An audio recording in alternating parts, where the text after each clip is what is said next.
누가복음 2장 8절에서 14절입니다. 신약성경 89쪽이 되겠습니다. 누가복음 2장 우리 8절부터 14절까지 말씀을 제가 봉독해 드리도록 그렇게 하겠습니다.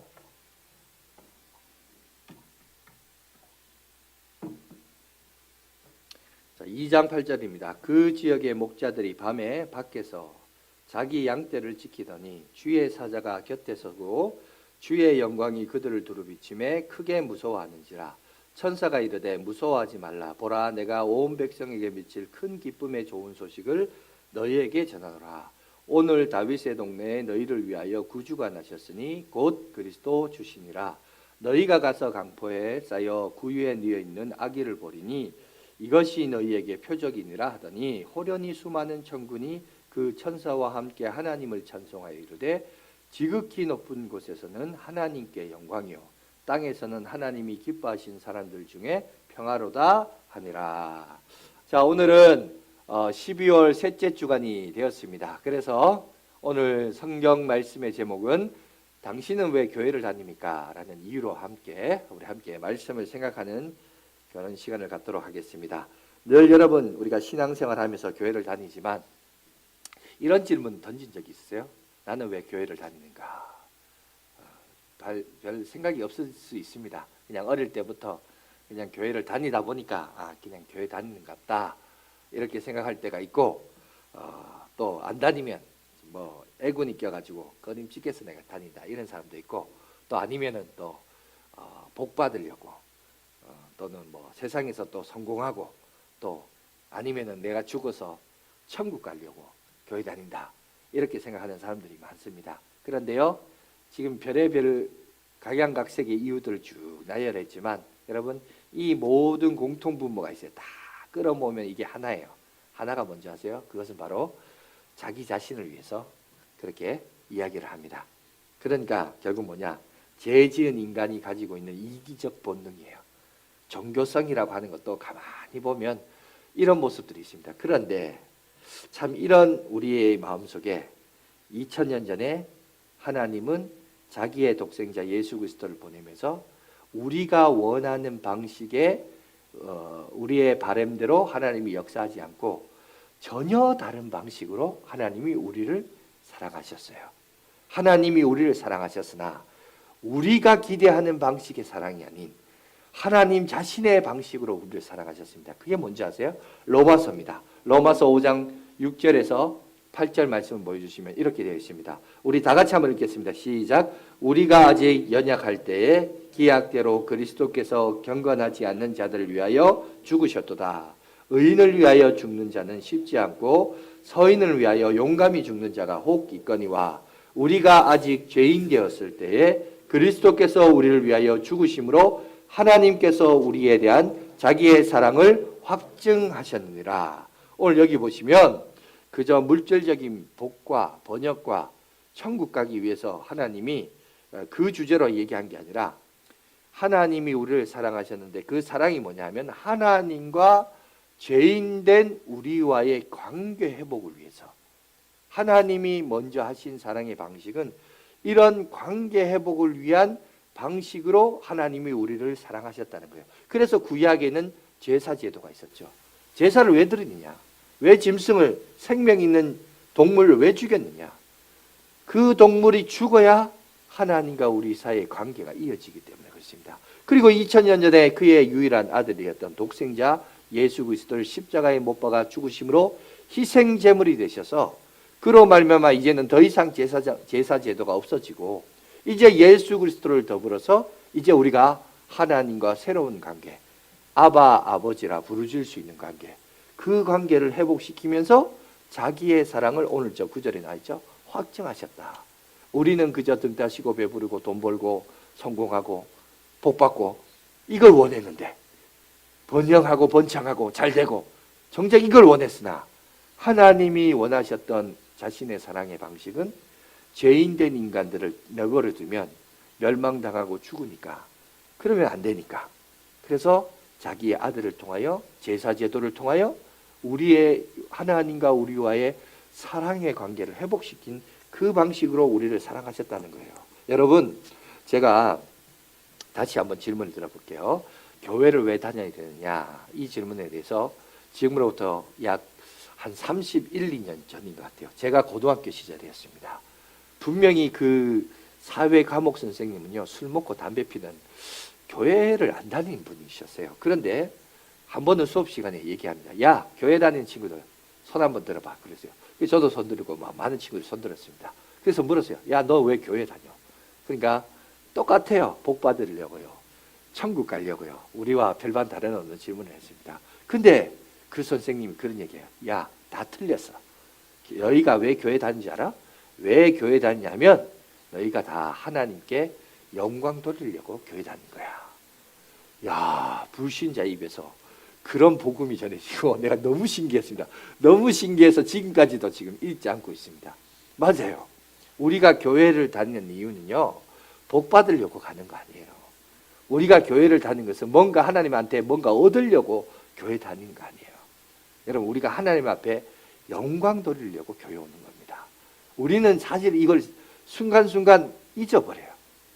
자, 그죠? 잊어버리고 뭔가 받으려고, 뭔가 내가 혜택이 있으려고, 뭔가 나한테 뭐 플러스 알파 있지 않을까? 이 생각으로 교회 다니는 사람들이 많아요. 그런데 아닙니다. 교회를 우리가 다니는 이유는 우리가 하나님 앞에 온전히 영광을 드리기 위해서 그렇습니다. 그런데 이게 우리만의 문제는 아니에요. 성경에 보니까 구약에 이스라엘 백성들도 그런 문제가 있었어요. 여러분 보세요. 노예였던 그들을 자유를 주었습니다. 자유만 줬나요? 땅도 줬어요. 땅도 줬나요? 국가라는, 여러분, 민족과 함께 국가라는 형태를 만들어 주셨습니다. 여러분, 줄 거 다 줬어요. 그러면 그들이 행복하게 등 따시고 배부르게 하나님을 섬기면서 잘 살았더라. 이렇게 되면 되는데 언제부턴가 이상하게 바알과 아세라가 등장합니다. 우상이 등장하기 시작해요. 여러분, 이스라엘 백성들이 왜, 아니 하나님으로부터 그런 은혜를 받았으면서 왜 우상 앞에 절할까? 이해가 잘 안 되잖아요. 그죠? 하나님이 모세를 통하여 피개의 바악 도금의 흑장 10가지 재앙과 더불어서, 그죠? 그로 말미암아 구원하여 건져주시고 광야에서 만나와 메추라기를 먹이시면서 홍해도 갈라지게 하시고 이런 놀라운 역사를 경험했던 그들이 왜 약속의 땅에 들어가서 바알과 아세라를 섬기느냐는 거예요. 왜냐하면 여러분, 여기 무슨 문제가 있냐? 우리 인생이, 알람이 오면 우리가 하나님 앞에 들어야 되지만 중요한 것은 우리 인생이, 보세요. 우리 인생이라고 하는 것은 사실은 하나님께서 내게 주신 은혜에 대해서 감격하며 그분의 영광을 위하여 우리가 살아가야 되는데, 문제는 뭔가 하나님으로부터 뭔가 받기를 바라고, 뭔가 내가 하나님부터 자기 만족을 채우기 위하여 살아가고, 그죠? 나라는 중심으로 살기 시작하면 어떻게 되는지 아세요? 점점점 또 다른 바알과 아세라를 섬기는 거예요. 여러분, 그 이스라엘 백성들의 유적들 가운데 보면 바알과 아세라 형상 속에 그 밑에 여러분 히브리어로 적혀 있어요. 뭐라고 되는지 야훼라고 적혀 있어요. 여러분, 그 사람들은, 성경은 바알과 아세라를 섬겼다 그러지만 사실 그들은요, 하나님을 형상화하고 그것을 통해서 뭔가 복을 빌기를, 그러니까 바알과 아세라의 형식을 통하여 마치 천주교에서 마리아상을 보면서 절하면서 인사하는 것처럼, 마치 그 형상이 우리에게 복 주는 것처럼 하나님의 이름을 부르지만, 여러분, 그 형상을 바라보며 절하는 모습처럼 그런 식으로, 왜 그러냐? 자기 만족인 거예요. 자기 어떤 욕구의 충족을 위해서 신앙생활을 하는 거예요. 그게 쌓이고 쌓이다 보니까 그게 우상이 되는 겁니다. 그게 우상숭배예요. 그게 우상숭배가 딴 게 아니에요. 신앙생활은 하나님을 위하여 하는 거지, 하나님께 영광을 돌려서 하는 거지, 자기 만족과 자기 유익을 위하여 신앙생활을 한다? 그러면 그때부터 변질되기 시작합니다. 그때부터 신앙이 허물어지기 시작해요. 그래서 여러분, 예배는 뭐냐? 예배는 하나님 앞에 드리는 거예요. 예배를 보러 온다. 예배를 여러분 은혜 받으려 온다. 아니요, 그거 다 틀렸어요. 물론 목사는 교인들에게 예배를, 은혜를 끼쳐야 될 사명이 있습니다. 그걸 준비해야 되지만 여러분들은 은혜 받으려고 교회 오는 게 아니라, 정확하게 말하자면 뭔가를 받으려고 오는 게 아니라 하나님 앞에 영광 돌리기 위해서. 영광 돌린다는 말이 뭐냐? 다른 말로 감사하기 위해서. 하나님이 내게 주신 은혜와 하나님이 내게 주신 일주일간의 삶을 돌아보면서 내게 베푸신 사랑에 감사함으로 주님 앞에 나가는 거예요. 감사함으로 영광으로 돌려드리는 예배. 그 예배를 하나님이 원하셨다는 거예요. 그렇기 때문에 이런 온전한 원칙의 이유를 가지고 살아가야 되는데, 보세요. 이게 왜 중요하냐? 오늘 본문을 해석하는데 참 중요합니다. 여러분, 오늘 성경 본문을 이렇게 보시면 예수님이 이 땅 가운데 오셨어요. 그리고 하나님께서 천사를 보내셨습니다. 메시아가 이 땅 가운데 오셨으니 천사를 통하여 전파하라 그랬습니다. 그리고 그 복음이 전파되는 첫 번째 수신자, 천사를 통하여 듣게 되는 첫 번째 수신자가 누구냐? 오늘 성경에 등장하는 목자들입니다. 그죠? 8절 말씀을 보시면 뭐라고 되어 있습니까? 그 지역에 목자들이, 그죠? 누가 듣고 있죠? 목자들이 듣고 있어요. 밤에 밖에서 자기 양떼를 지키더니, 여러분, 우리가 12월 25일을 예수님의 나신날로 해서 성탄절을 지키고 있지만, 오늘 저 본문에서 보면 추측할 수 있는 게 많아요. 첫 번째, 목자들이 밤에 양떼를 바깥에서 양을 친다라고 했을 때, 여러분, 오늘 우리처럼 영하 13도의 밖에 밤에 목자들과 양떼를 데리고 나갔다. 그러면 다 얼어 죽어요. 그죠? 그러니까 12월 25일이 성탄절이 아니에요. 정확하게 말하자면 예수님이 나신 날은 늦봄이거나 초여름일 가능성이 높습니다. 그러나 이제 이게 왜 그래 되느냐? 왜냐하면 그때 당시 성탄절을 제정했던 날이 로마 황제, 로마는 태양신을 섬기죠. 12월 24일이 음지입니다. 가장 밤의 길이가 긴. 그리고 25일부터 역전이 됩니다. 그래서 태양신 플러스 기독교가 합쳐져서 이제 12월 25일로 정해지게 됐고, 이게 이제 2000년 동안 지켜오다 보니까 우리가 그냥 지켜올 뿐이지, 정확하게 예수님이 나신 날은 늦봄이거나 초여름에 예수님이 탄생하셨습니다. 근데 중요한 것은 뭐냐면 목자들에게 천사들이 전했다는 거예요.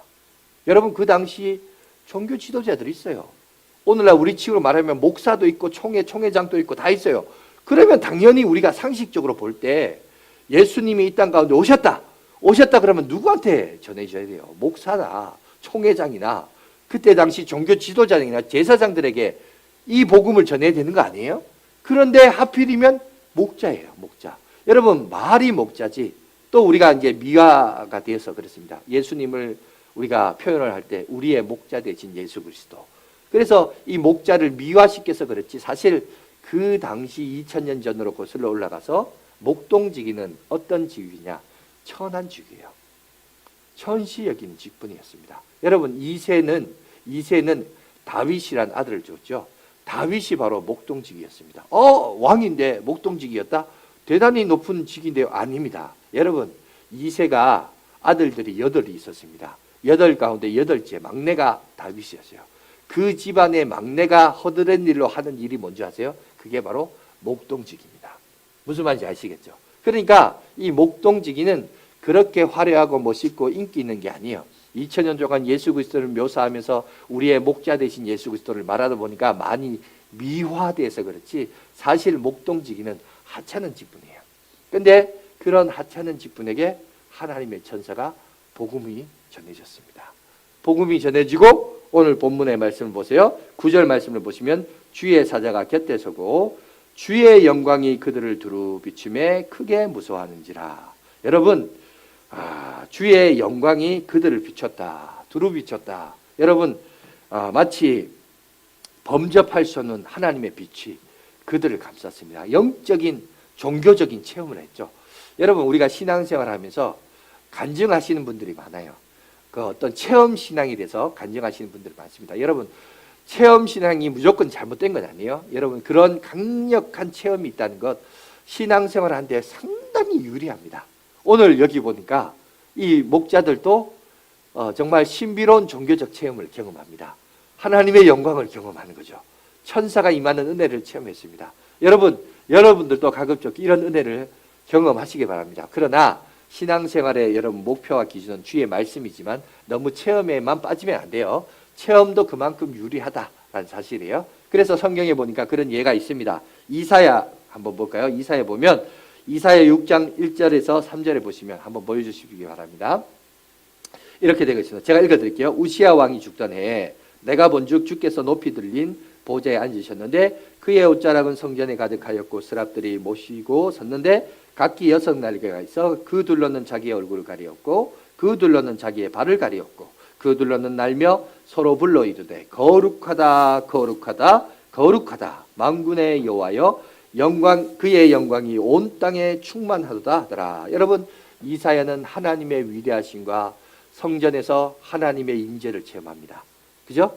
그 임재를 경험하면서 하나님께서 이 세상 악한 세상을 향하여 탄식하고 계실 때 이사야 말합니다. 내가 여기 있나이다. 나를 보내소서. 여러분, 오늘 보니까 이사야도 하나님의 영광스러운 광채를 체험해요. 이 영광스러운 광채를 체험하면서 하나님께서 그를 부르셨을 때 그는 그 사명을 친히 감당하며 나가는 모습을 보게 됩니다. 그래서 저는 그런 생각을 가져요. 여러분들이 먼저 교회에 와서 무엇보다 참 중요한 것이 뭐냐면 내가 은혜 받는 게 사실 중요해요. 아까 내가 은혜 받으러 오면 안 된다 그러겠는데 은혜의 궁극적인 목적은 뭔가 내가 뭔가를 얻으려고 오는 것보다 여러분 더 중요한 것은 하나님의 사랑을 경험하는 거. 그죠? 하나님의 은혜를 경험하는 거. 뭔가 종교적인 어떤 뭐라 그럴까요? 신비한 체험이지만 하여튼 그런 거를 경험한 사람일수록 보면 하나님께서 그 사람을 크게 사용하시는 경우들도 오늘 이사야를 통해서 보여지고 여러분 발견되더란 거예요. 그러니까 결국 여기서 뭘 얘기하냐면 교회는 무엇보다도 여러분들이 교회에 오셔서 하나님의 은혜를 경험하시고 하나님의 사랑을 경험할 수 있는 저와 여러분이 되었으면 좋겠습니다. 그러면 하나님의 은혜를 경험하려면 어떻게 되냐? 그건 제가 나중에 한번 살펴보도록 하고 중요한 것은 오늘 본문의 순서대로 좀 살펴보겠습니다. 자, 10절, 11절을 한번 보세요. 거기 보면 천사가 이르되 무서워하지 말라. 보라 내가 온 백성에게 미칠 큰 기쁨의 좋은 소식을 너희에게 전하노라. 오늘 다윗의 동네에 너희를 위하여 구주가 나셨으니 곧 그리스도 주시니라. 여기 보면 구주, 소테르라는 단어를 쓰는데 이 소테르라는 단어는 뭐냐면 그 당시에 질병과 전쟁과 사건 사고와 세속의 악으로부터 구원해 주실 존재, 다시 말하여 악으로부터 우리를 건져내 주실 로마의 황제를 말할 때 소테르라는 단어를 씁니다. 다시 말해서 우리 인생의 황제는 누구냐? 임금이 누구냐? 소테르가 누구냐? 그분은 바로 예수 그리스도이시다는 사실을 오늘 우리에게 얘기합니다. 그러면서 오늘 본문의 14절에 얘기하죠. 지극히 높은 곳에는 하나님께 영광이요 땅에서는 하나님이 기뻐하시는 사람들 중에 평화로다. 오늘 성탄절에 드리는 두 가지 선포가 오늘 등장합니다. 그것은 바로 하나님께 영광인 것과 땅의 평화라는 주제를 오늘 우리에게 얘기하고 있어요. 뭐냐? 평화를 잇기 위해서는 하나님의 영광을 볼 줄 알아야 돼요. 하나님의 영광을 올려드린 자에게 하나님께 진정한 평화가 오늘 우리 가운데 임함을 얘기하고 있습니다. 그래서 이 평화를 누리기 위하여 여러분 예수 그리스도의 주권의 은혜로 말미암아 우리가 구원을 받는데 하나님이 예수님이 우리의 구원을 위하여 모든 일을 하셨으나 그렇다고 그러면 우리는 가만히 앉아서 하나님이 하셨으니 하나님이 알아서 다 응답해 주시겠죠. 이렇게 해야 되냐? 그건 아니란 거예요. 우리가 응답을 받기 위해서는 어떻게 해야 되냐? 여기에 우리의 수고와 몸부림과 애씀도 여러분 필요합니다. 왜 그러냐? 오늘 우리가 14절까지 읽었는데 여러분 2장 15절, 16절, 17절 그 다음에 20절에 보면 이 목자들이 어떤 행동을 하는지 동사를 한번 주목해서 보시기 바랍니다. 거기 보면 이렇게 얘기하고 있습니다. 천사들이 떠나 하늘로 올라가니 목자가 서로 말하되 이제 베들레헴으로 가야 됩니다. 그죠? 가만히 앉아있지 않습니다. 가야 됩니다. 주께서 우리에게 알리신 바로 이 일이 이루어진 것을 보자고 보려고 노력해야 돼요. 그래서 빨리 갑니다. 마리아와 요셉과 구유의 누인 아기를 어떻게 했죠? 찾았습니다. 찾고자 했습니다.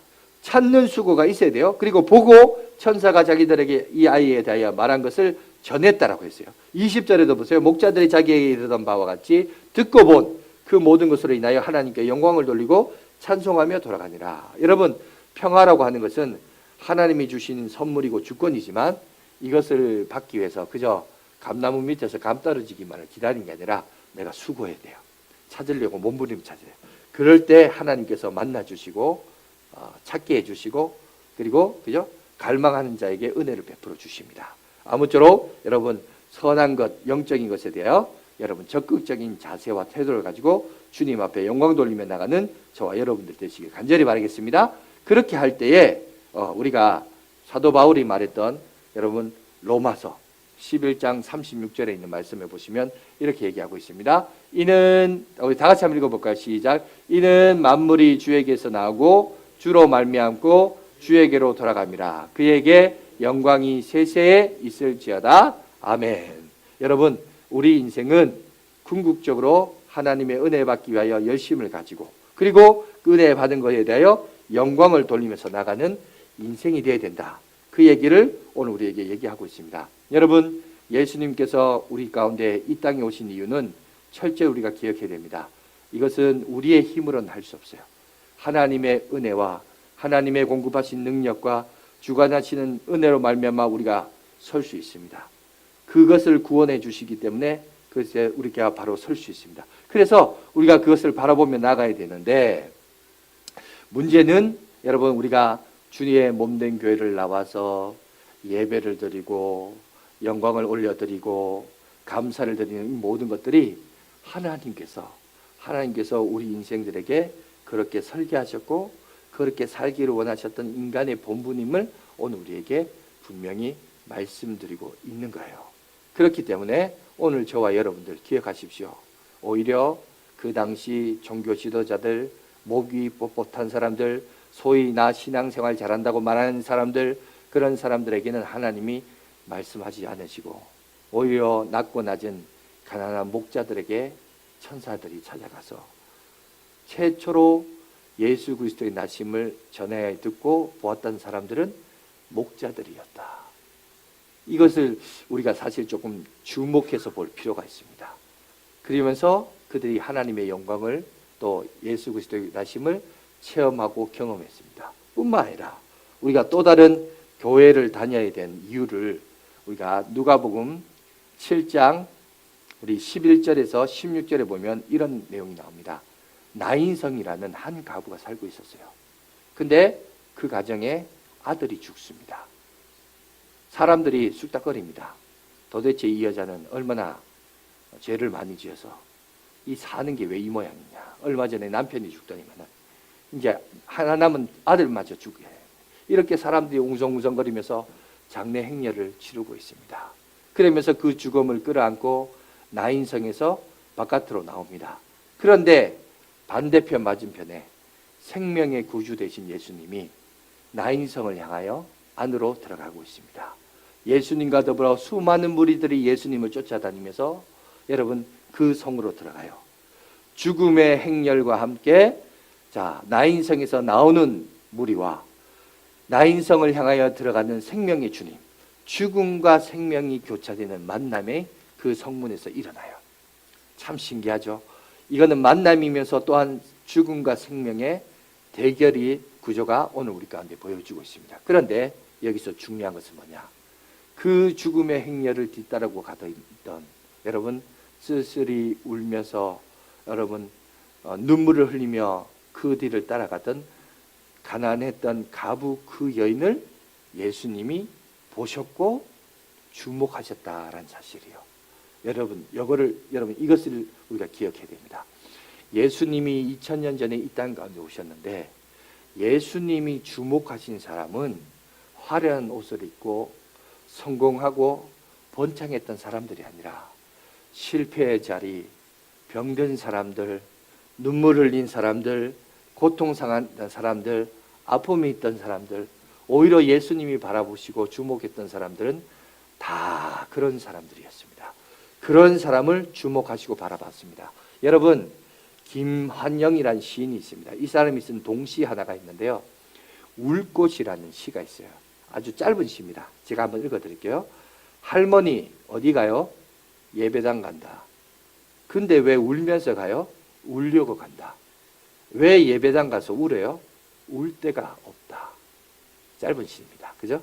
할머니 어디 가요? 예배당 간다. 근데 왜 울면서 가요? 울려고 간다. 왜 예배당 가서 울어요? 울 데가 없다. 그렇습니다. 여러분, 세상에서 나의 울음을 들어주는 곳은 주님밖에 없어요. 주님밖에 없으니까 예배당 가서 우는 거죠. 근데요, 여러분 그거 아세요? 오늘날 교회는 심지어 교인들도 내가 울잖아요. 우는 거 싫어요. 듣기 싫어요. 정작 주님은 그 울고 있는 자들을 듣고 계시는데, 주목하고 계시는데, 정작 오늘날 교회는 이상하게 웃는 자들은 맞는데, 그죠? 우는 자가 없어요. 여러분 스스로 한번 남 욕하기 전에 여러분들이 한번 여러분 질문 던져보세요. 여러분 언제 교회에 와서 울어보셨습니까? 운 적이 언제예요? 정작 예수님이 주목하고 계시는 것은, 여러분 보세요.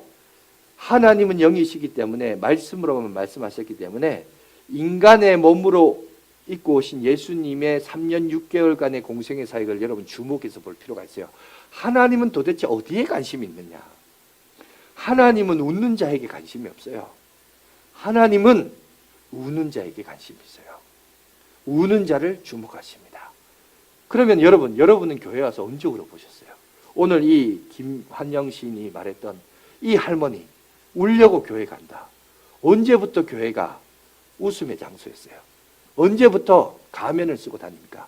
페르소냐, 다 가면 써요. 거짓된 평안, 거짓된 미소, 거짓된 여러분 기쁨. 여러분 성경은 조크가 아닙니다. 농담이 아니에요. 그냥 재미난 게 아닙니다. 내 안에서 샘솟는 기쁨이에요. 눈물로 씨를 뿌린 자에게 기쁨으로 거두는 그 기쁨을 경험하는 거예요. 반드시 기쁨에는 눈물이 선행되어야 됩니다. 눈물이 없는 기쁨은 없어요. 여러분 우리 인생이 다 눈물 아니에요. 여러분 인생 가운데 누가 등 따시고 배부른 사람 다 어디 있어요? 다 저마다 기도 제목이 있고 아픔이 있고 상처가 있고 고민이 있고 그렇잖아요. 그런데 언제부턴가 교회가 전부 다 페르소냐 가면을 쓰고 다닙니다. 그죠? 거짓된 평안과 거짓된 기쁨을 자랑해요. 여러분 그게 아닙니다. 하나님은 울고 있는 자를 지금도 찾고 계세요. 그죠? 그 울고 있는 자를 여러분 주목하시기 바랍니다. 그래서 그것을 바라봐야 되는데, 그것을 바라보지 못하고 오늘날 교회가 그저 세상의 모양을 쫓아가다 보니까 눈물은 없고 뭐만 있느냐? 불평과 원망만 있어요. 그죠? 불평만, 원망은 뭐 많아. 하여튼 뭐 어떤 별의별 얘기는 많이 해요. 여러분 그 문제를 가지고 불평하고 원망하기보다는 그걸 끌어안고 교회에 와서 주님 앞에 기도하면서 우세요. 울으라고 우리에게 그 기도 제목을 줬는데 정작 그거 갖고 비난하고 욕해요. 서로가 손가락질해요. 그러면 다 책임 회피만 하고 다 결론적으로 그거지 그죠? 누구도 책임을 안 져요. 그거에 대해서 이끌어 가시고 인도하신 하나님의 거룩하신 손길을 봐야 되는데 이런 것들을 잃어버렸습니다. 분명히 오늘 김환영 시인은 그 할머니는 우리보다 분명히 못 살던 시대에 살았던 사람들입니다. 분명히 옛날에 예수 믿고 신앙생활 했던 분들은 우리 아버지 할아버지 세대들은 분명히 우리보다 못 살았어요. 그러나 영성은 우리보다 뛰어났어요. 교회를 왜 다녀야 되는지 알았어요.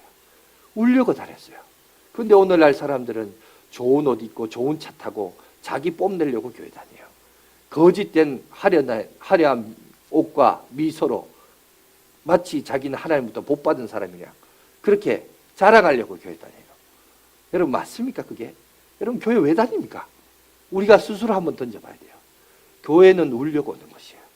오늘 이 성에 슬픔을 당한 한 여인을 오늘 주님은 주목하셨어요.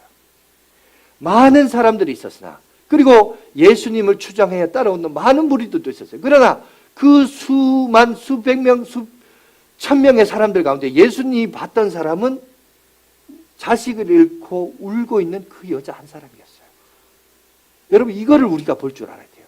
그러면 오늘날 우리 이 21세기를 살아가는 우리들도 교회에 와서 신앙생활 하면서 우리가 뭘 해야 돼요? 교회에 와서 뭐 해야 돼요? 뭐 해야 돼요? 쓸데없는 농담하고 재미난 거 해야 돼요? 울어야 돼요. 언제부터 우리의 눈물이 메말랐고 언제부터 여러분 교회 와서 웃지 못했습니까? 우리가 사실 이것부터 돌아봐야 돼요. 교회는 왜 웃느냐? 울려고 오는 곳이에요. 하나님 앞에 내 사정과 내 안타까운 형편을 하나님 앞에 우는 거예요. 울어야 뭐가 오느냐? 하나님의 평강이 오고 은혜가 임하는 것입니다. 그 공식을 우리가 오늘날 교회가 잃어버렸습니다. 그러니 다시 한번 우리가 이 부분에 대해서 다시 한번 되돌아가야 되죠. 여러분 보십시오. 그 가정에 울고 있는 그 여인을 주님이 주목하셨습니다. 그러면서 그 여인을 바라보면서 말합니다. 여자여, 울지 말라. 울지 말라. 오늘 예수님이 위로하고 계십니다. 그리고 그 가고 있는 장례 행렬의 관에 손을 대셨어요. 그러니 주님이 손을 대니 그 장례 행렬이 멈춥니다. 멈추고 말합니다. 청년아, 내가 너에게 명하노니 일어나라. 청년아, 일어나라. 일어나라 할 때 일어나 앉았습니다. 그리고 다시 생명을 얻었고 그 청년을 그 여인에게 주었을 때 그 여인은 이제 더 이상 슬픔이 변하여 기쁨이 되었고, 그죠? 눈물이 변하여 춤이 되었습니다. 하나님께서, 예수님께서 이렇게 그를 위로해 주셨어요. 여러분, 오늘날 우리들도 마찬가지입니다. 오늘 교회에 나와서 주님 앞에 울며 기도하는 자들을 주님은 결코 외면치 않으십니다. 여러분, 마태복음 말씀해 보시면 12장 20절에 보면 이렇게 말씀해요. 상한 갈대를 주님은 꺾지 아니하신다 그래요. 꺼져가는 심지를 끄지 아니하신다고 말씀합니다. 여러분, 반드시 주님 앞에 울며 기도하는 자에게 하나님께서 응답해 주시고 역사해 주실 것을 오늘 분명히 우리에게 얘기하고 있습니다. 주님이 하시는 위로의 방식에 대해서 여러분이 올바른 기도의 영성을 가지고, 신앙의 영성을 가지고 우리가 나가시기를 간절히 바라겠습니다. 그래서 우리 히브리서 4장 16절에 보면 하나님이 어떻게 위로하시냐, 이렇게 위로해요. 우리 다 같이 한번 읽겠습니다. 시작. 그러므로 우리가 긍휼하심을 받고 때를 따라 돕는 은혜를 얻기 위하여 은혜의 보좌 앞에 담대히 나갈 것이니라. 여러분, 때를 따라 돕는 은혜를 받기 위해 선행되는 게 뭐예요? 긍휼하심이에요. 하나님께서 우리를 불쌍히 여기시는 거예요. 여러분의 인생을 돌아보면서 여러분은 어떻습니까? 여러분 하나님으로부터 불쌍히 여김을 받습니까? 아유, 자존심 상하게 내가 왜 불쌍해? 여러분, 그런 사람한테는 하나님의 은혜가 안 임합니다. 그죠? 화려한 옷을 입고 교만한 사람들에게는 하나님의 은혜가 결코 임하지 않습니다. 오히려 어떤 자, 자기를 불쌍히 여겨달라고 자기를 겸연히 낮추는 자에게, 그래서 예수님의 나심도 목자들에게 임한 거예요. 우리가 목자를 너무 미화시켜서 그렇지, 그 당시로 보자면 가장 낮은 노동계층입니다. 하류계층이에요. 오히려 그 낮은 자들에게 복음이 전파되셨습니다. 오늘 우리들도 마찬가지입니다. 주의 몸된 교회를 나오면서 교만한 자 있습니까? 낮아지십시오. 낮아져야 돼요. 낮아짐으로 주님 앞에 나가는 저와 여러분 되시기 간절히 바라겠습니다. 그래서 긍휼하심을 입는 자에게 뭐냐? 때를 따라 돕는 은혜가 임하는 거예요. 때를 따라 돕는 은혜가 무슨 말이냐? 내가 필요할 때마다 하나님이 응답해 주시겠다는 거예요. 하나님이 역사해 주시겠다는 겁니다. 그 믿음을 하나님께서 우리에게 허락해 주시겠다는 사실을 말씀하고 있습니다. 뿐만 아니라 여기서 한 가지 더 기억하세요. 뭐냐? 우리 로마서 8장 28절 그것도 보여주세요. 우리 다 같이 읽겠습니다. 시작. 우리가 알거니와 하나님을 사랑하시는 자 곧 그의 뜻대로 부르심을 입은 자들에게는 모든 것이 합력하여 선을 이루느라. 여러분, 여기서 기억하세요. 모든 것이 합력한대요. 모든 것이 합력하다는 것은 하나님의 어떤 큰 그림입니다. 하나님의 큰 그림이라는 사실은 뭐냐면, 우리가 보세요. 기도할 기도 제목이 있고 눈물이 흘러야 될 환경과 여건이 있습니다. 그래서 주님 앞에 나와 기도합니다. 그런데 기도하는데 일주일이 지나고 심지어 1년이 지났는데 하나님이 응답을 안 해요. 응답을 안 하면 자연히 어떤 마음이 들까? 하나님이 나를 위로하시지 않으신가? 아니, 하나님이 정말 계시기는 계시나? 하나님이 나를 사랑은 하기는 하나? 이런 의심이 생기게 되어 있어요. 그런데 오늘 성경은 얘기합니다. 모든 것이 합력하여. 이 무슨 말이냐? 하나님은 우리 인생을, 나라는 인생을 좁게 보는 게 아니라 전체 인류를 통해서 하나님이 그 기도에 응답하시기 위하여 이 전체 인류를 움직이신다는 거예요. 근데 그 전체 인류를 움직이시면서 역사하시기 때문에 그것이 우리가 무슨 무당처럼 마치 당장 기도하면 딱 효과가 나오는 게 아니라, 어떤 것은요, 어떤 기도 제목은 기도하면 바로 응답받는 기도 제목도 있지만 어떤 기도 제목은 5년, 10년, 아니요, 여러분, 우리 일생을 지나가도 응답이 안 되는 기도 제목도 있어요. 여러분, 모세의 시대를 한번 생각해 보세요. 이스라엘 백성들이 애굽의 노역으로부터 하나님 앞에 울부짖었습니다. 울부짖을 때 하나님께서 모세라는 사람을 보내주셨지만 모세라는 사람을 보내주시기 전까지 그의 전 세대들, 그의 아버지 세대, 할아버지 세대, 중저부 세대들은 어떻게 했을까요? 그들은 안 부르짖었어요? 부르짖었죠. 근데 부르짖었으나 그들은 모세라는 인물을 통하여 구원받는 것을 경험하지 못했던 세대들이었습니다. 그러나 하나님께서 그들의 울부짖음을 외면하셨습니까? 아닙니다. 다 기억하셨죠. 그리고 모세 한 사람을 준비하셨죠. 그리고 어떤 세대는 모세를 통하여 은혜를 경험한 세대도 있지만 어떤 세대는 그걸 보지 못한 세대도 있어요. 모든 것이 합력하여 선을 이룬다는 것이 그런 말입니다. 어떤 것은 우리가 그것을 누리지 못할 때가 있어요. 아까 말했던 우리 김한영 시인이 노래했던 그 할머니 세대들은 우리가 잘 먹고 잘 살게 해주세요라고 기도했을 거예요. 그런데 그래서 울면서 기도했을 겁니다. 그런데 그 세대는 경험하지 못했지만 그 다음 세대인 우리는 지금 은혜 받잖아요. 우리는 보세요. 이렇게 영하 13도에도 불구하고 지금 히터 틀어놓고 저는 지금 땀이 다 날 정도인데 여러분 이런 환경 속에서 예배 드릴 수 있었습니다. 그러나 그때 당시 할머니들은 난로 피워가고 차가운 마룻바닥에 앉아서 그렇게 기도하면서 기도했던 세대들도 있어요. 그런데 여러분 기억하십시오. 하나님은 우리의 이 기도를 결코 외면치 아니하시고 하나님께서 반드시 선하신 결과를 응답해 주실 것을 믿는 믿음을 가지고 우리가 큰 그림을 가지고 그 믿음을 수용하며 살아가면 여러분 언제든지 하나님은 이것을 손으로 바꿔주시고 또 우리에게 합당한 은혜로 열매 맺게 해주시고 역사해 주실 줄 믿습니다. 여러분 이 믿음을 여러분들이 가져야 돼요. 오늘 하나님은 이것을 우리에게 요구하십니다. 여러분 그렇기 때문에 오늘 저와 여러분들이 기억해야 될 것이 뭐냐. 오늘 우리 성탄절을 맞이하면서 자 우리가 성탄절을 맞이하면서 어떤 태도를 가져야 되냐. 우리가 왜 교회 다니냐. 그저 복 받기를 바라는 이기적인 본능으로만 여러분 그런 우상들 다 내려놓으시고 우리가 하나님의 영광을 위해 살아가는 존재다. 그것보다 더 좋은 것은 없다. 그 영광을 위해 살아갈 때 하나님은 땅에는 평화로 하나님께서 우리 가운데 역사하신다 라는 사실 여러분들 잊지 마시고 그리고 우리가 진정한 그 기쁨을 경험하기 위해서는 우리가 주의 몸된 교회에 나와서 뭐 했냐. 눈물로서 기도하는 거예요. 눈물로. 오늘날 여러분 이 눈물이 천국을 바라보는 망원경이 돼야 되는데 언제부턴가 교회가 눈물이 사라졌어요. 그죠? 눈물이 사라진 영성을 우리가 살아가고 있습니다. 다시 한번 우리가 깨어서 회복돼야 할 기독교 영성은 여러분 바로 눈물로 주님 앞에 나가는 겁니다. 주께서 우리를 불쌍히 여기시고 긍휼을 입은 자에게 하나님이 응답해 주시고 역사해 주실 줄 믿습니다. 그 하나님을 바라보며 나가는 저와 여러분들 되시기를 간절히 바라겠습니다.